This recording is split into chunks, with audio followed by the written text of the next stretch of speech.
Hello, everybody, and welcome back. That is probably the dumbest thing I've ever done on this show. We will be going over our Week 2 quarterback prospect rankings. We'll go into this starting off at number 10. And coming in at number 10, we've got Spencer Rattler. And this is a cool moment for Spencer Rattler because this is the first time this year, weirdly, where we have not had a 10A and a 10B. This is the first blog post we have made covering the 2024 NFL Draft since the season started, where we have had exactly 10 players. Exactly 10. We have not had exactly 10 the entire season to this point. We have had a 10A and 10B the past 2 weeks. We have just a 10. And Spencer Rattler played well against Furman. Now, I understand it's Furman. But coming away with that game with no sacks is just really nice to see. He got sacked 9 times against North Carolina. I understand there's a difference in level between North Carolina and Furman. I understand that. And Furman was in the game for most of it. South Carolina started to pull away towards the end, but they were in it. They were in it for most of the game. And it was kind of like that game against Tennessee, Austin Peay, which we'll talk about here in a little bit. But keeping it a lot closer and leading at certain portions of the game longer than what I expected them to. But Spencer Rattler, as for his individual performance, a lot of his throws, he only missed 2 passes on the day. He only had 2 incompletions on the day. Went 25-27, 345, 3 tutties, no picks. Also had a rushing touchdown as well. But a lot of his passes early on were a lot of short to intermediate throws, which are important throws because those eat up a lot of ground. You don't need to go for the home run every single time. Rattler has the arm strength and arm talent to get it down the field like that, to stretch the field, which we saw numerous times throughout the course of the game. Like before halftime, rolled out to the right. Was it? Yeah, it was right before halftime. Rolled out to the right, evaded some tacklers, lobbed it down the sideline, like 53 yards down the sideline for a passing catch. Got hit right after the throw, drew an unsportsmanlike conduct penalty, threw a touchdown on the left side of the field, the near sideline. Similar thing, got hit as he threw an absolute dime. Maybe got a little away with some OPI on the play. Maybe got away with a little OPI, but still, they didn't call it, so didn't get away with it. Did call it, so it looks like we're getting away with it there. And then he had a pass, when was this? Was in the third quarter? Their backs were against the end zone.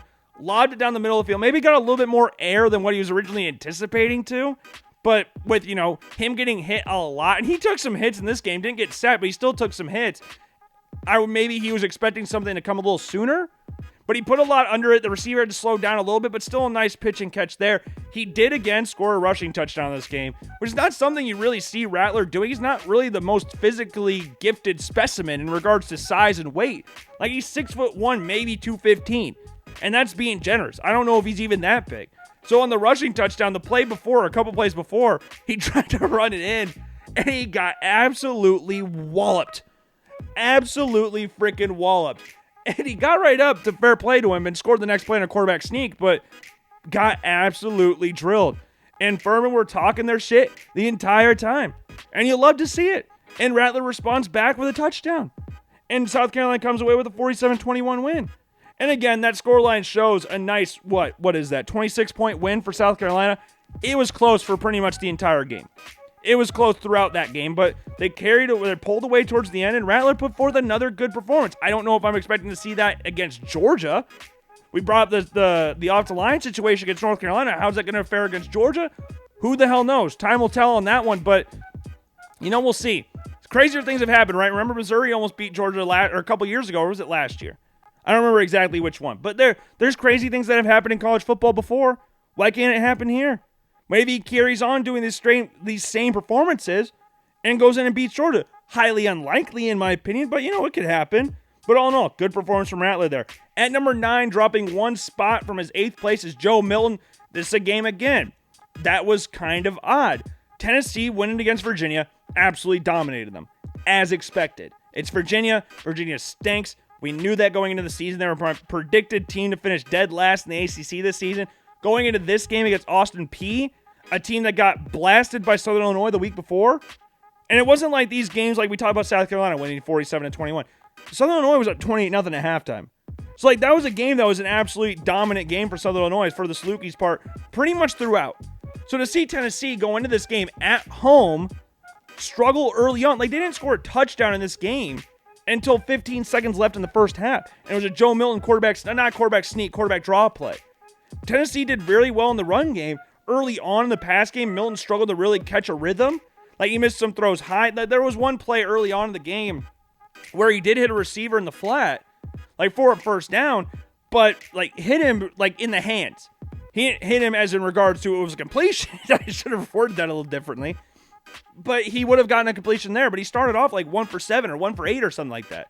And Austin Peay was up 3-0 early, and then they went up 6-3, and then Tennessee, kind of slowed the game down and got their lead back. They ran the ball extremely well in this game, so Milton wasn't really asked to do a whole lot. He threw the ball 33 times, but there was nothing that were really like, oh my God moments that you've seen from Joe Milton. Like everybody talks about the arm strength, which is clearly there. He's probably the strongest arm I've ever freaking seen. Claims he could throw it 100 yards, and I wouldn't really put that past him. We saw the throw last week against Virginia where it hit dude right in the face mask pretty much. Like the Christian Watson play from a season ago with the Green Bay Packers, Minnesota Vikings, week 1. Similar-ish situation.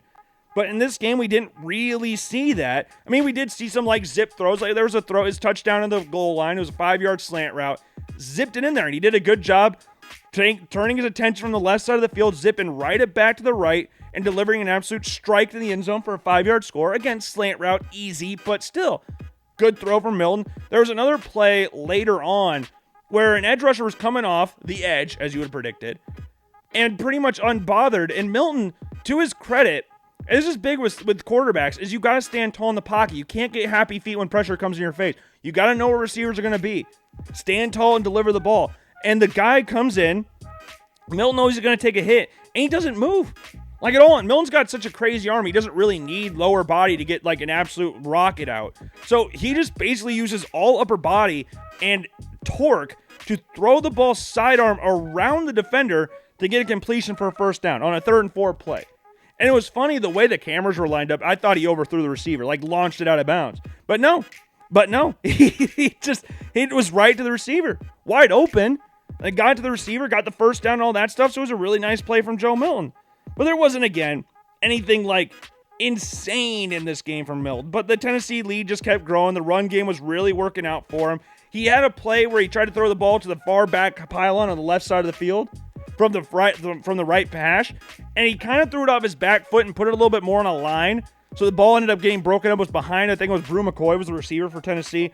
Threw it a little bit behind there, but I think that was the drive they ended up scoring on the quarterback sneak. Or quarterback draw play again. I'm sorry about that, but yeah, he got a second touchdown in the game. McAllen Castles. It was just in the flat, 43 yards out. I did not think dude was going to make it to the end zone, but he did.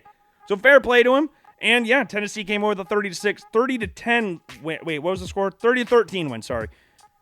Not the way you would have predicted it or how they would have drawn it up, but they'll take a 30-13 win. Going into a rivalry game against Florida at the Swamp, you're going to want to go to that game undefeated. You're going to want a performance, though, against Florida like you did against Virginia rather than you did against Austin Peay. And maybe it was the ugly-ass uniforms we saw from Tennessee in this game that really started, throw people off here. Maybe that was like the bad omen there. Like you have ugly uniforms, you're going to just naturally play bad. It's like that look good, play good type thing. They didn't look good, so they didn't necessarily play the best.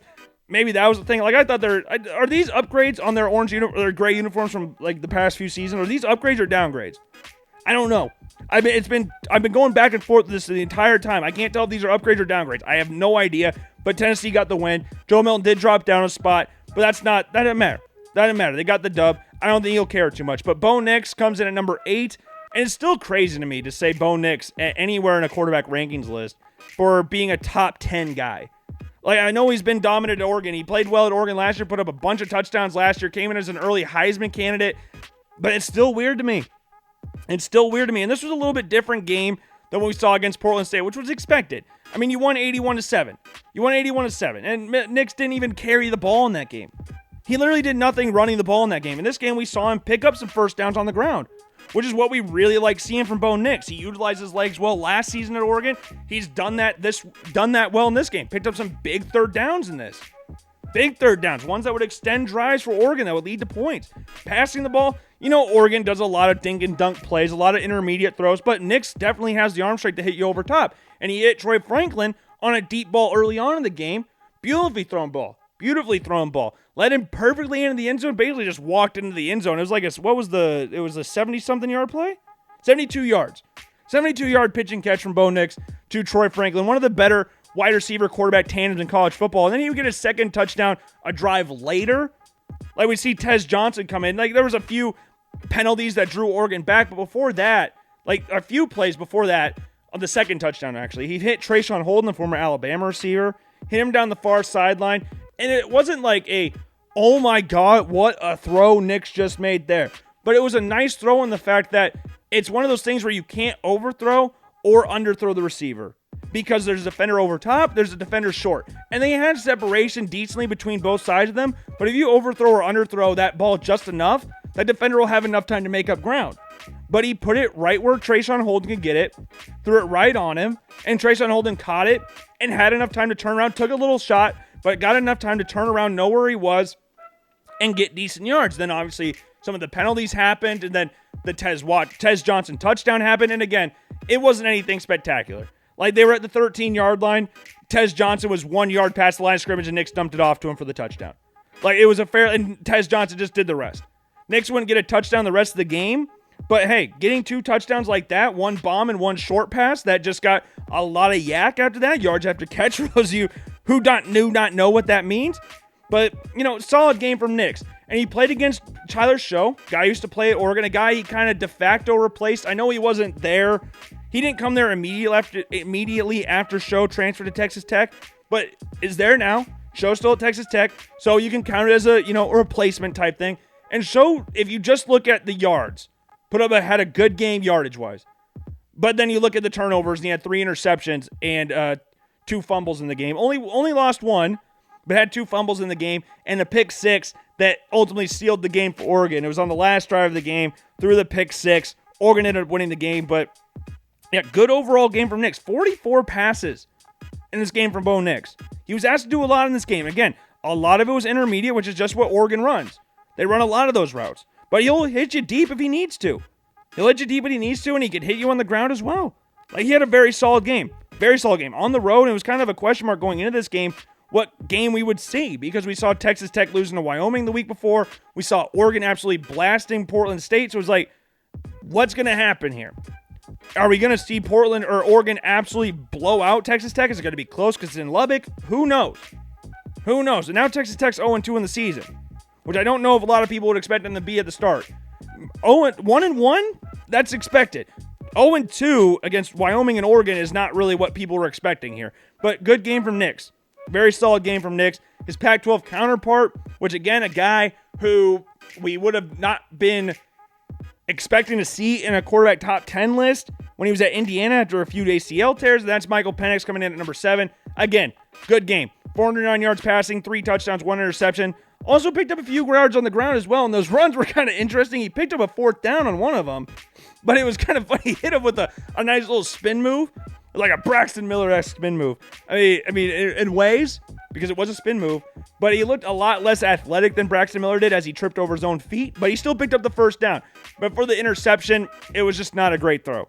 It wasn't a great throw. I wouldn't say it was like an astronomically bad throw. It depends on what you want to view an interception as. If you think an interception is just automatically the worst thing possible, then yeah, that's fine. Then it was a terrible throw.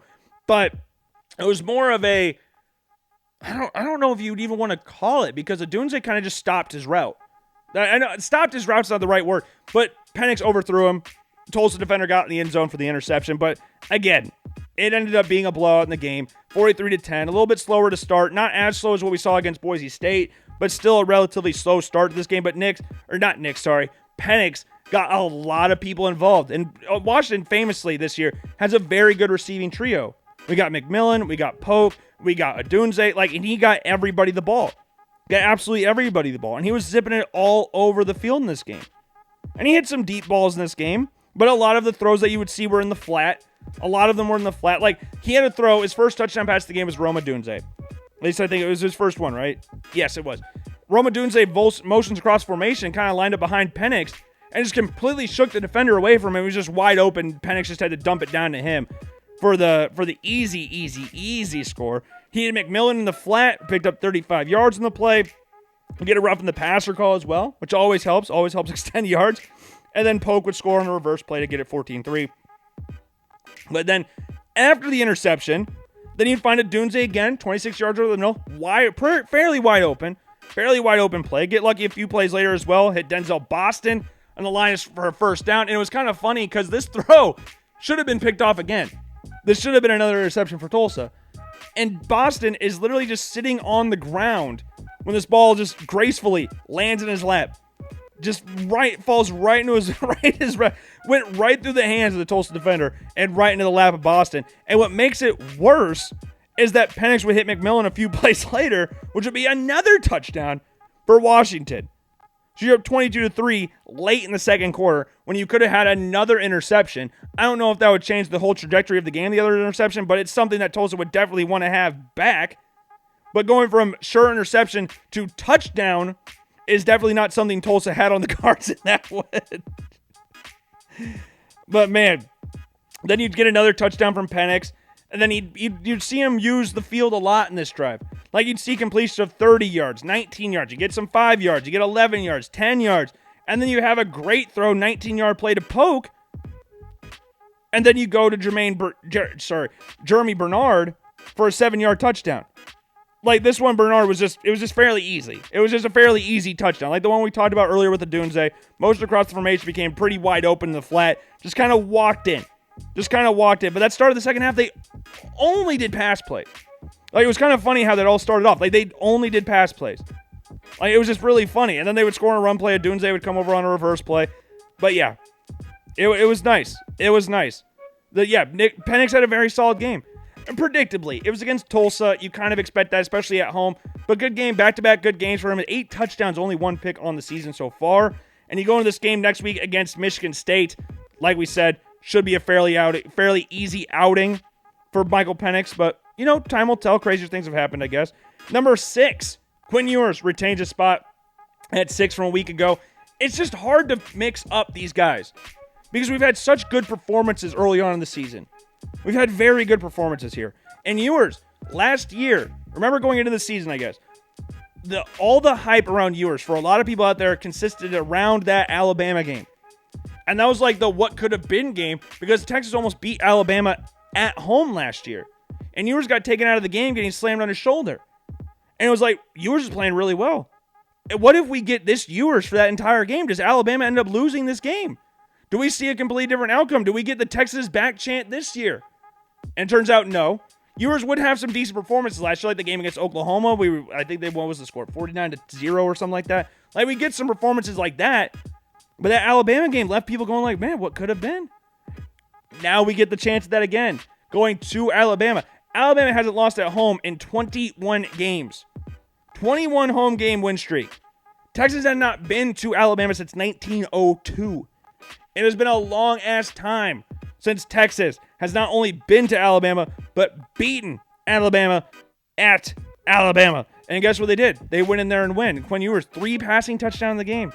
3 passing touchdowns. And one of the things I've liked about Ewers this year is that we've seen him run the ball more. Like, it's not like anything amazing. Like, he only had 3 carries for 11 yards, but some big carries in there. I do think he needs to learn how to slide. I do think that's something he needs to learn how to do. But still, I thought he looks good running the ball. He's lost a lot of weight this offseason, which is big as well, helping him use a little bit more of that mobility that he clearly has. I don't know how comfortable. He doesn't really look insanely comfortable running the ball, but he's effective enough more than what we saw last year, which is good to see. Very good to see. You want to always add some mobility to your offense or to your game as a quarterback. But yeah, hit some deep balls in this game. Hit Xavier Worthy and Adonai Mitchell on some deep throws in this game as well. Like, he had a very nice play. He had a very nice play. Very nice game. And he hit Sanders for a nice little 50-yard gain. And Sanders, this is one of those things where, again, yes, was he open? Sure. But Ewers stood tall in the pocket. It's what we talked about a little bit with Joe Milton earlier. Standing tall in the pocket, expecting to take a hit, not being afraid to take the hit, and delivering a strike 50 yards down. Like, that's what you want to see.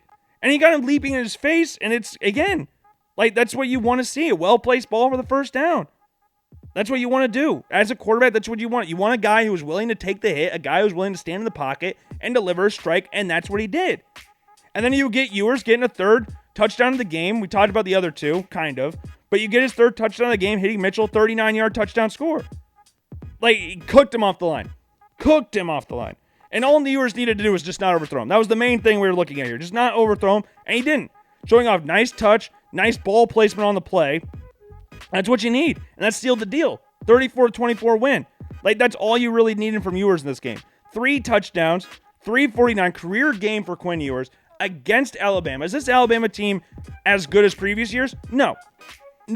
But still, going into that stadium at night is not an easy task, especially when you haven't been there in forever and everybody's expecting you to lose because Texas is not back to a lot of people out there. And I'm not going to sit here and say that. I definitely will not sit here and be saying that because I'm not a Texas fan. But good Lord, that was a fun game to watch. Very exciting. Yeah, there's some confusing parts as well, like the fumble thing that happened where they advanced the ball, it was just there's some weird portions of this game. But I thought Ewers played well. I thought the consistency was there more in this game than it was against Rice, which is big, which is not really something you were expecting when you hear, oh, Quinn Ewers looked better against Alabama than he did against Rice. That's what you want because you want him to show up against the bigger opponents, but, the consistency will have to grow. The consistency will continue to grow, but he looked good in this game. Looked consistent, looked good, and yeah, I'm expecting him to build on this performance. They're going on to play Wyoming this week, so we'll see if he's able to carry that performance. Again, they beat Texas Tech earlier. We'll see how that carries over. Then number 5, we have J.J. McCarthy. Drop in one spot. There's not really a lot you can say about this game. It's against UNLV. It's one of those weird things where he's putting up great numbers. And he's playing really good. He's showing a lot of zip on his ball, which is exactly what you want to see. J.J. McCarthy's having a very good, efficient year. I believe he's second in the nation in completion percentage this year. Has 5 touchdowns to his name as well. Has put up a decent amount of yards. Maybe not an insane amount of yards rushing the ball is what you were kind of expecting because he's more known or has been more known. I guess we're kind of seeing the evolution of him as a passer recently. But mostly he's been known as a runner. That's what, when Cade McNamara was there at Michigan, J.J. McCarthy was brought in to be the running option for Michigan. But they wanted to expand their offense and continue to give J.J. McCarthy more of a greater role in the offense. And as we've seen, it's been getting more and more, and he's getting more and more impressive. He's been getting very impressive. And he's made some very nice, tough throws. Yes, it was against UNLV. He made some tough throws in this game. There was one play in the game where Gary Danielson, because remember, Big Ten's on CBS now. Gary Danielson said that this dangerous throw. And he threw a ball where there were 3 defenders in front of Morris. Tyler Morris for the reception. Further 3 behind him as well. Or further 3 to the left and behind him as well, sorry. And he fit it right in there. A dangerous throw. Great throw. More like it. It was just a really, really good throw. Throwing it high enough to where the backer couldn't reach it. Throwing it low enough and driven to where Morris wouldn't get his head taken off by the other defenders. That's what you want to see. Sure, it was kind of dangerous, but if you have the arm talent, you can fit it in there. It was a great catch. Great catch from Morris as well. And then he would hit him a few plays in a corner route, set up Blake Corum's touchdown run a few plays later. And one thing McCarthy does better than most in the country is throwing the ball on the run. That's what we talked about a little bit ago. When he was early on in his career at Michigan, with Cade McNamara being there as the starter, he was brought in to run the ball. So you expect him to be at least somewhat decent when throwing the ball on the run. And that's what we've gotten from him. He's a very good thrower when he's on the run. That's what you want to see. That's what you want to see from J.J. McCarthy. A guy who's able to extend plays, not just in the run game, but be able to be an extension of the pass game by running the ball, if that makes any sense. If that makes any sense. I'm sorry, I don't know if that makes sense to you guys, but it makes sense in my head. But remember the week before, throwing on the run, he was less than a centimeter behind the line of scrimmage. Because remember, every part of your body has to be past it. And maybe he was fully past the line of scrimmage, but they called it a touchdown last week, and he showed his ability on the run there. So it's just funny to see that. But for him in Michigan, thankfully for them, still technically behind. They would throw across the middle of the field for a first down. And normally, I would be against throwing the ball back to the middle of the field because it's not a very high, high percentage throw. But since he's so effective running the football, the linebacker had to keep him honest, so decided to pursue him, which left the receiver open right behind him, which allowed McCarthy to fit the ball in there, which would get Michigan the first down, which again is what you like to see. And again, I'm not for that. I'm not for people normally do that, but if the receiver's open and the linebacker commits to you, completely leaving the guy open, then take advantage of that. Zipping the ball between 2 defenders, getting A.J. Barner for a 12-yard gain, show off his running ability again later in the game, later on this drive as well. This time without a throw, pulling it from Corum, picking a nice 17-yard gain, which would lead to, again, stop me if you've heard this before, another Blake Corum touchdown. But again, McCarthy's very effective as a runner. Not very surprising there, picking up a nice gain there. And then you'd see probably his best throw of the game to Cornelius Johnson. Probably his best throw of the game on a corner route that was like pick him about 20 yards. So that's what you like. That's what you like. This impressive throw of arm strength from McCarthy. Who had to throw? You had to throw like a literally near perfect pass to fit into Johnson, which he did. The UNLV defenders recovering the flat. The guy that was there dropped off to go back to Johnson. He saw McCarthy's eyes, decided to drop back right as McCarthy was reaching the ball. And an interception with that situation happening is definitely on the cards. And thankfully, like we talked about before, the arm strength there. There's more than enough arm strength to fit in there for the first down. And though that drive would, stall out, it was still a very, very effective throw. You'd find him getting an arm strength throw. You would see him showing up the arm strength again, handing Johnson over the middle for an 18-yard gain. Though slightly behind. It's decent ball placement to some extent because it made him, avoid the defender, drew him away instead of getting his head taken off. Because that's one of the things you get taught in quarterback school is when you got a guy running across the middle of the field, you got to put it on his body. You got to put him on his body because if you lead him, it's either A, going to get picked off, or B, he's going to get his head absolutely ripped off. So there's a good, decent play from J.J. McCarthy on that one. You'd see him hit Roman Wilson for a 13-yard touchdown. Nothing flashy. Basically just walked in the end zone after catching the ball. Then he would deliver a ball to Wilson for 47 yards. And with Wilson coming up the right side of the formation, McCarthy did a really nice job buying time in the pocket before stepping up to the left. Great pass to Wilson, who again just beat the defender for speed, took the ball to the house for 6. And McCarthy would hit Johnson across the middle for a nice gain, which will lead to another Michigan rushing touchdown, which will be the end of McCarthy's game against UNLV. You get pulled right after that. So again, fairly easy game for him. For J.J. McCarthy and Michigan, again, against UNLV. This week, I expect nothing different against Bowling Green. Dropped down one spot, but again, it's nothing about how bad J.J. McCarthy's looked. J.J. McCarthy's looked freaking great to start the year. And arguably, you could say he's looked better than number 4 on this list, and that's Riley Leonard. For statistical purposes, he's looked better than Riley Leonard. He has. Like the game against Clemson, Riley Leonard did not have the best game, especially in the passing game. Like, you look at his game there, like around 50% completion percentage. No touchdowns, didn't turn the ball over, but no touchdowns. But he did have 98 yards rushing. About 40 or 50 of those were on one carry. Yes, I understand that. But you look at the magnitude of what they were doing. Yes, Clemson's not the same Clemson team that was challenging for national championships and stuff like that. But still Clemson. The aura of Clemson, you're at Duke. No offense to Duke out there, but good Lord, you should not be in any game versus Clemson. You were a 13.5-point underdog at this game. And not only did you cover, you went in there and beat them by 21 points. Sure, Clemson had some moments that they would like to have back where they turned the ball over. But man, it was an effective game. And Riley Leonard obviously has some things to improve on in the passing game, but there's tools there. He's an insane athlete when running the ball, and he's got the arm talent to make every throw on the field, but sometimes it wanes on him. The accuracy sometimes wanes on him. Saw that in the Clemson game. Sometimes there were drops in there as well. This game against Lafayette, straightforward. 12 for 12. Nothing really to write home about. Got a touchdown in the game. Only had 13 yards on the ground. Completely flipped his completion percentage, though. Like, at the end of the season, like, we're talking about a completely different game. If he had games carrying on like we did against Clemson, completion percentage-wise, people would be all over him. But now he had this nice 12 for 12 game against Lafayette. People are going to kind of forget about that now. But it was just an easy game. There's nothing really to, again, Duke, as a whole, mustered up 515 yards total offense. And Leonard just took what the defense gave him. That was pretty much all he needed to do to win this game. And they gave him everything. They literally gave him everything. Like, his first and only touchdown pass came on Duke's first drive, and he had Jalen Cattle on a slant route from 16 yards out to go up 7-0. Like, it was fairly easy. And before then, Duke ate up a lot of yards on the ground via the run, which is usually how that works out. But Leonard did manage to hit Samir Haggins for a nice 12-yard comeback route, which comeback routes are not easy. Comeback routes are not easy throws. Like, from the standpoint of he's wide open, yes, you hit him, that's fairly simple. It's the timing of the throw and where he's standing on the field when he lets go of the ball. When you're throwing a comeback route, so a comeback route's 12 back to 7 usually. So you're going up the field, you cut back to the outside, you go back to the sideline, and usually this throw is coming from the opposite hash. Usually. So you have to have a good arm to make this throw. It doesn't matter how wide open you are, because if you're late on the timing on that throw, or you don't have the arm strength to fully make it there, that play is jumped, and it's going back the other way for 6. You have to have the arm for that. And Riley Leonard hit a few of those comeback routes throughout the game. But again, nice 16-yard slant route to Jalen Calhoun for the first touchdown.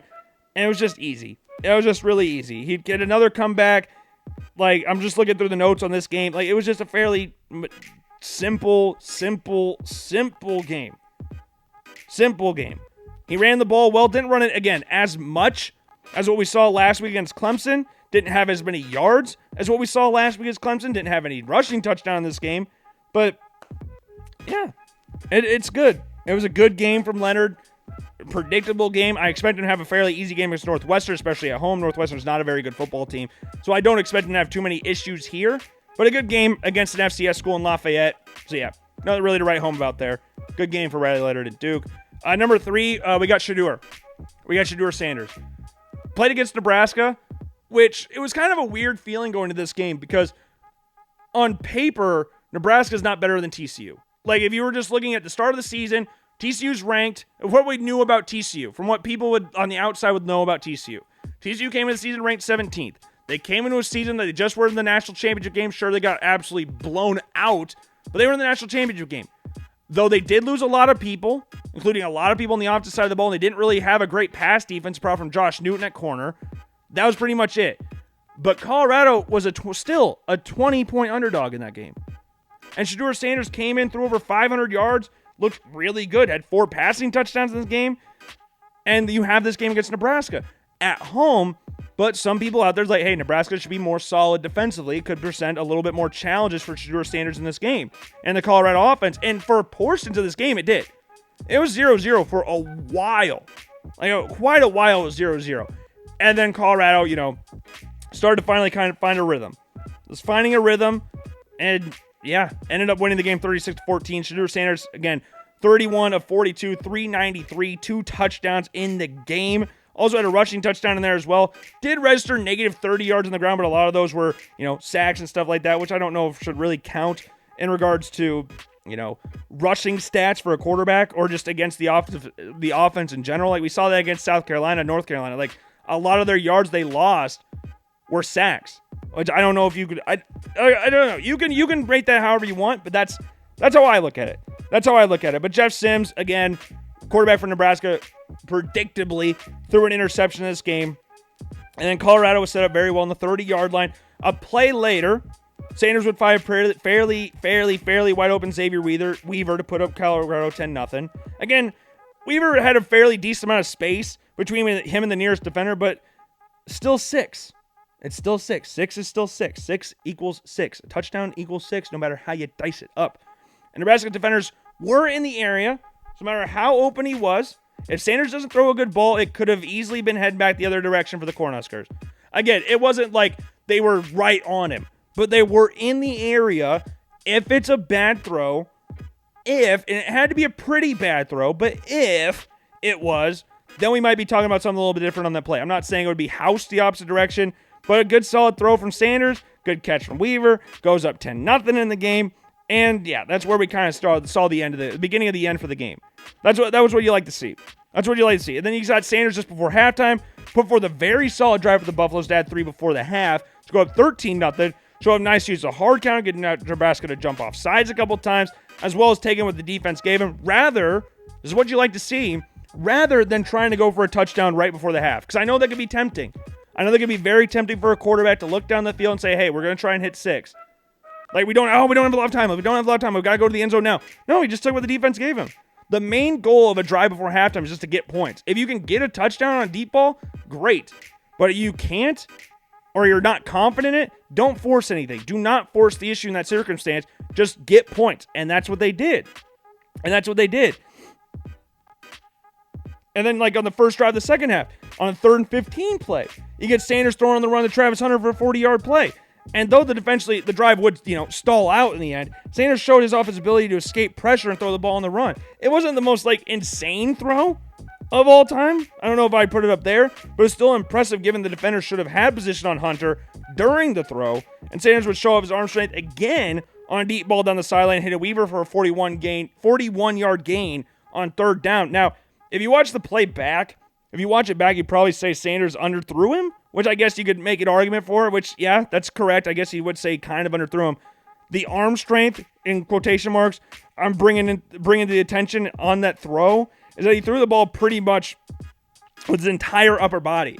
Because some people just think it's all arm, which it's not. It's like Ray Allen talking about a lot of your shot gets from your legs. Yes, form's important, but a lot of it comes from your legs. Throwing the football all comes from your legs. It's like throwing a punch. You wouldn't throw a punch with your legs completely straight, would you? If you want to cause damage, you get it all in your legs. Like, sure, you could probably lob the ball a little bit, but still, all your power on the throw comes from your legs. And this throw, we didn't really get to see that from Sanders. He was getting pressured, didn't really put a lot on it in his legs, but still showed wherewithal, showed the arm strength, natural arm strength without legs, which is, again, important. And the defender came completely through untouched, and he threw the ball pretty much right after he caught the snap. Like, right after he caught the snap, defender's right there, boom, we got to get the ball out right now. And it's not only good arm strength, we'll get to the throw in a little bit, but the awareness to see, hey, there's a defender barreling down on me. It'd probably be smart for me to get the ball out right now as quick as possible rather than try to wait or evade and then get a ball somewhere else and maybe turn the ball over or maybe make the play worse. That's not what you want to see. That's not what you want to see. Standing tall in the pocket, defender in his face, stood tall, delivered a nice catchable ball. That's what you want to see. 41-yard gain in the play as well. And second touchdown would come a few plays later. Absolutely zipped it in the end zone to Weaver for 6. Again, Weaver again. Nice play. Rolled to his left. Sanders threw the ball. Absolute missile. It wasn't like, I don't know how you want to call it. He didn't fit it between like 18 defenders or something like that. But it was still a very hard throw from Sanders in regards to how hard he absolutely threw the football, threw the absolute piss out of the football. He had 2 defenders near him, and when he released the ball, and then he had another throw on the run a little bit later in the game. Showed us a very nice sip on that throw as well. Sanders had a few more nice throws across the middle of the field, the likes of Xavier Weaver, which saw his throw just make over the outstretched arm of a Nebraska linebacker, which is nice. And Jimmy Horn, which helped Colorado pick up a 3rd and 16. Buffs go on to score a few plays later on a pass to Horn. But the main thing to talk about with the 2-point conversion, so they had a 2-point conversion. Had a 2-point conversion play where Sanders rolled to the right, evaded like 3 or 4 sack attempts with one dude getting 2 cracks at it, actually, which is what you want. If you miss the first one, you got to go back for a second one. But if you miss the second one, you can't go back again. And deliver the ball to Hankerson in the end zone. Unfortunately, Hankerson couldn't bring the ball. At least that's what the refs said. So, couldn't give any points there. But still, Sanders gave them at least a chance to get 2 more points. He's got a nice 2-point conversion attempt, though it didn't account for anything. Still nice to see. And he would score his lone rushing touchdown of the game with under 5 minutes left, making it 36-7. Nebraska would score a late touchdown in a little bit. Made the score 36-14. And yeah, Sanders playing really well. Sanders playing really, really well. Like, I thought Sanders was a very talented quarterback going into the season, but I didn't think he'd be putting up numbers like this. I thought Nebraska beating them was a chance, but the way he played against TCU, the way he's continued to play this week, the way I expect him to continue against Colorado State, we'll see how that carries him on the rest of the season against the likes of Oregon and USC in a couple weeks. Very exciting. Very exciting stuff. So he comes in at number 3. Drake May's at number 2. I think the top 2 will stay the same throughout the rest of the season unless something drastic happens. But Drake May comes in at 2. Didn't really, I was going to say didn't really do a lot in the pass game, but he didn't throw a touchdown, didn't turn the ball over. A lot of what North Carolina did in this game was run the ball. They had an insane amount of rushing yards. Like against Appalachian State, were they a 19-point favorite against, or 19.5-point favorite against, which was insane. Like, did people not watch the Appalachian State-North Carolina game last year? It was like 63-61. Like, there was no way North Carolina was going into this game beating them by 19 points. There was no way. I don't care if it was in Chapel Hill or not. Like, you're not going into this game winning by 19 points. Come away with a 40-34 win in double overtime. Really cool stuff. Drake May would score the winning touchdown in double overtime, which is really what you like to see. It wasn't like a walk-off or anything, but it was still he still got the winning touchdown. Even though Appalachian State would still have, one more chance at that ball. But, yeah, North Carolina on the ground, again, like we said, 319 yards on the ground. 319. Drake May had 57 of those yards. And on the pass game, 21 for 30, 208 yards is nothing to sniff at. It's not like anything, oh my God, you see what Drake May did in the pass game against Appalachian State? It wasn't really one of those games, but still, solid game. Ran the ball effectively, which is what Drake May is kind of known for. I know it kind of gets lost a little bit on some people, but he can move the ball really well in the run game. He's as elusive, given his size, as some of the best quarterbacks in college football at that trait, which we'll get to the best one here in a little bit. But you got some decent throws in there as well. Like you got one to Kobe Paysour for a nice 29-yard gain. Though Paysour, again, was relatively open. May did a nice job at standing tall in the pocket, which is what we keep talking about. absorbing the hit from the edge rusher and delivering a nice catchable ball to Paysour for a first down. Later show off the arm strength again, hitting J.J. Jones on a 56-yard pass play, and May threw an absolute dart on this play, putting little to no loft on the ball. Like, I'm not joking. Like, you can go watch this play back. It's just on an arrow. It is on an absolute arrow from the moment he let go of the ball to when it was caught by J.J. Jones for not a touchdown. Not a touchdown. Could have been a touchdown. Maybe should have been a touchdown. But, got dragged down at like the 5-yard line or something like that. Hit him right in the chest. Like, massive gain. And you capitalize a play later with a 7-yard attempted touchdown run. Like, that's what you like to see. Pass from Jones, though, deserved to be a touchdown, and a split second looked like Jones would be able to carry it into the end zone. But more than 2 Mountain Dew defenders showed up, brought him down to keep him from scoring 6 at the 7-yard line. May would zip it again on a 2nd and 16 play later in the 4th, hitting Jones again on a dig route to pick up first down with 3 defenders somewhat in the area. May had to put a lot of sauce on this throw, delivered right to Jones' body in order to avoid the turnover. Really nice play from May, bouncing back from the sack. And again, this is what we talked about before, where you have a play over the middle of the field, especially on a dig route. You cannot lead the receiver too much. You can't underthrow him, throw it behind him too much. You got to put it right on his body. And it's not like the most flashy throw, and people watching they're like, that's not the most amazing throw. But in the technical sense, yes, it is a very nice throw. It's a very nice throw from May. Picked up a nice gain as well, especially, again, bouncing back from a sack. That is what you like to see. And you see May getting some run plays in there as well, bringing a couple arm tackles, getting a nice 12-yard gain, first down, and then the drive, that drive with the 12-yard gain would ultimately stall out. But that's what you like to see from May. Ryan Coe missed a straight-on field goal pretty much from 39 yards out. That was what would lead us to go into overtime. And then May, again, like we said before, would ice the game with a nice touchdown run of his own to come away with a 40-34 victory at home against Appalachian State. Yeah, solid game. Nothing like flashy for May, especially in the passing game, but nice, efficient game. Had some great throws in there. Nothing crazy, but, we'll take it going into the next week against Minnesota. Tyler Nubin will be a big test for him. I'm very intrigued to see how he goes against Tyler Nubin, who's got 2 interceptions to his name already. One of the better safeties in all of college football. We'll see how that battle goes. But number 1, we got Caleb Williams, who's on a bye this week. So we don't get to see any more Caleb Williams this week. But, I think we've seen a lot from him to this point to where we go, yeah, you know what? He might be the best player in college football still. He might still be the best player in college football. I understand his first 2 games were at San Jose State and Nevada. But this one against a conference team at Stanford, dude's still barely playing. Dude's still barely trying. Like, that LeBron James thing of like, that's too easy. That's too easy. That's what Caleb Williams is pretty much doing against a Pac-12 team. I understand Stanford's pretty bad, but still, like, he's at USC, like we talked about a little bit with Oregon, where there's a lot of dink throws. USC will run a lot of RPOs, where they'll have the running back, Caleb Williams, pull the ball from the running back, at the DN crashes, and he'll dump it off the flat route, which will pick up a lot of yards. We'll see those in the game, but we also see Caleb Williams making some ridiculous throws there as well. Like Caleb Williams. We'll talk about hold your horse a little bit. We'll go to the throws here in a little bit. I want to start off with the run, because that was the first drive of the game. First drive of the game, Caleb Williams gets a 21-yard touchdown run. 1 carry, 1 20-yard, 1-yard gain, 1 touchdown. Efficiency. Like, it was kind of funny. He held the ball on this carry like freaking LaShawn McCoy. That's what he was carrying the ball like. Like, he pulled the ball, and it was a good read. It was a good read from Williams, but the center pushed the read key right into Williams. So it made it like when he initially pulled it, the read was crashing. That's what you want to see. If the D end goes up the field, you give it. If the D end crashes, you pull it and get however many yards you can.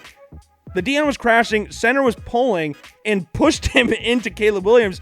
But Williams, great athlete that he is, was able to hold the ball in his outside hand, his right hand, and just hold it out before squirting to the outside, getting some more yards, and then running through a defender to get in the end zone. Didn't step out of bounds either. So it's nice awareness shown off by him, knowing where the out of bounds marker is, and still knowing where it was a lot of defenders over in that area, and running through the freaking soul of the Stanford defender right after that.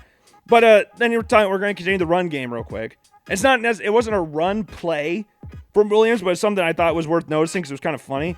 But Caleb Williams had a nice little dump off to Taj Washington, picked up 11 yards on the play. The passing catch wasn't like anything amazing at all, but it was just funny to see Caleb Williams was beelining it past Taj Washington for the first down.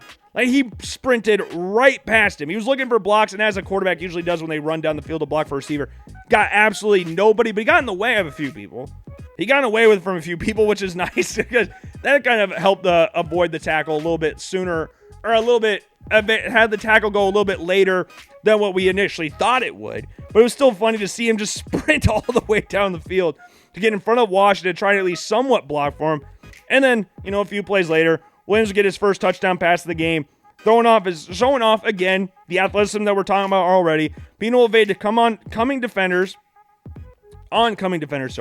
were delivering an absolute strike to the back of the end zone on the run to Dorian Singer for a 19-yard touchdown. The O-line did a really good job at creating a pocket for Williams, but it was his ability to roll out to the right and deliver a damn near perfect ball that was on the run was the real highlight. It was him throwing on the run.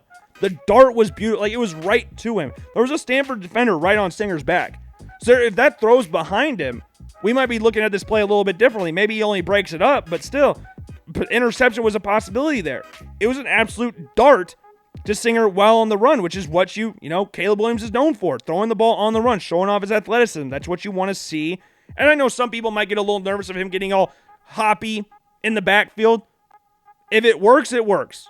That's all I'm going to say. If it's working for him now, I understand it's against Stanford, who's not very good. But if it works, it works. And he looked good on that play, threw an absolute dart into the end zone for the score. And again, click your fingers, and USC is just up insanely. They're up 35-0. Then on the next drive, basically one play later from the last play, I guess, Williams would hit Brendan Rice on a 75-yard bomb, throwing from the USC 15-yard line all the way to the opposite 20. Like, the showcase of arm strength on that play was just ridiculous. The absolute effortlessness of the throw was absolutely insane. Rice may have had to slow down slightly on the play, but it was still a beautiful throw from Williams, which further extended USC's lead. And he still have a nice touch on that drive, on the next drive as well, hitting Singer for a nice little back shoulder-esque throw on for a first down. Though there was some slight push-off from Singer, he could have gotten away from OPI like we talked about a little bit earlier.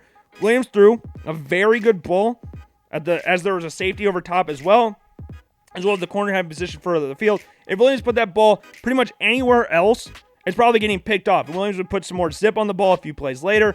After pulling the ball from the running back, Williams would get the ball out quick to Kieran Hudson for a 14-yard completion. With two Stanford defenders coming off the left side, Williams had to get the ball out quick after the pull, which he did, is what you like to see, setting up a 1-yard touchdown pass to the tight end Luke McCree a play later. On a play USC eats on, that's what we're talking about. Williams would pull the ball from the back, dump it off to McCree for the score. So what we just talked about a little bit ago. That play where the read comes in, pulls it from the back, the check down's right there. It works damn near every time for USC. It is an insane play for them that's super efficient, and Caleb Williams runs it like a freaking treat, gets the 1-yard score, and then guess what? Caleb Williams' day, or his bye week, got a little extension because he didn't play after that. That touchdown was it. It was 49-3 before half. 49-3 before half. The score ended up being 56-10. Like, it was just an easy game for Caleb Williams and USC. And going into the bye week, great week of rest. I guess I haven't even seen who they play the next week. They don't play Colorado, because Colorado plays Oregon next week. So who does USC have next? Arizona State. Okay.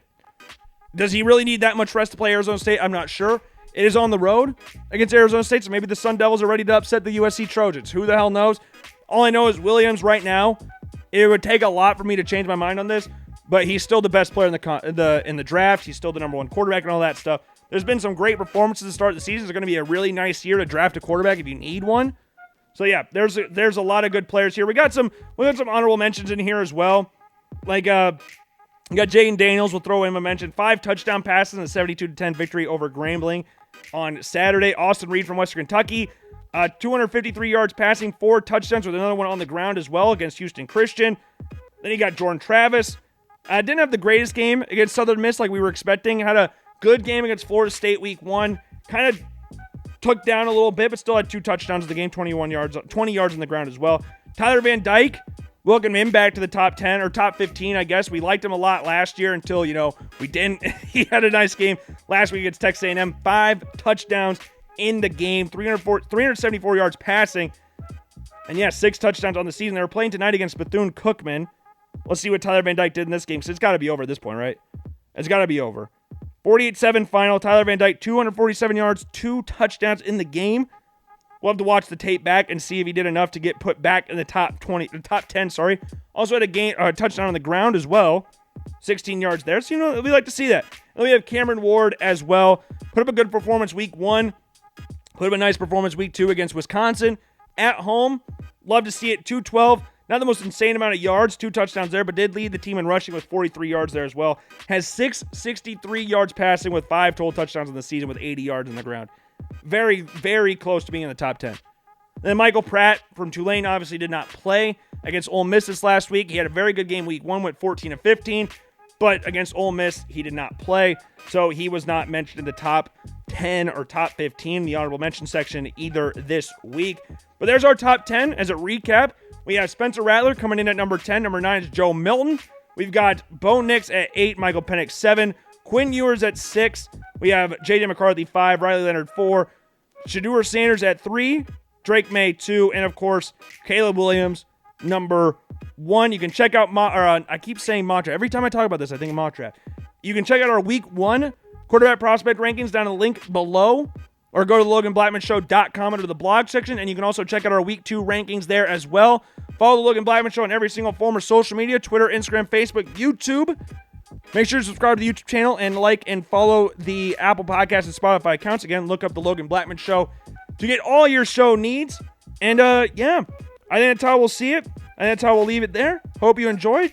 If you did not, I sincerely apologize. It'll probably be better next time. And I will see you all later. Peace.